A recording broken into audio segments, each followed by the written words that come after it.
সম্প্রতি ফেসবুকের বদৌলতে দেখা যাচ্ছে কারো কোনো মৃত্যু সংবাদের পর অনেকেই সেই সংবাদের নিচে হাহারিয়ে দেন কিংবা লিখে থাকেন আলহামদুলিল্লাহ। আগে এই চর্চা কখনোই চোখে পড়েনি, আর অতি সম্প্রতি কিছু কিছু লোক বা গোষ্ঠী এ নিয়ে হাহুতাশ করছেন।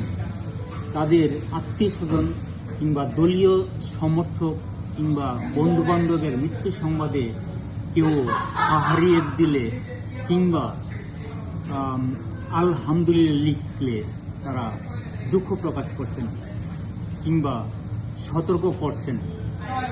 আমার জানার খুব ইচ্ছে, এটি কি আমাদের মতো বাংলাদেশি কিংবা বাঙালিদের ছাড়া অন্য কোনো দেশের নাগরিকরা করে থাকেন?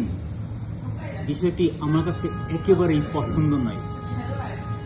শুধু তাই নয়, অনেককে দেখা যায় যে মৃত্যুর পর তার কবরস্থান থেকে লাশ তুলে অপদস্থ করে কিংবা আগুন দিয়ে পোড়ায়।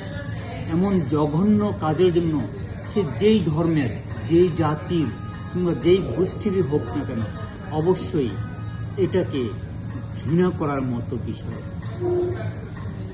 আপনি একজন মানুষকে জীবিত অবস্থায় তার কার্যকলাপের জন্য অপছন্দ করতেই পারেন, মৃত্যুর পর কারো বেলায় এটা সমর্থনযোগ্য নয়।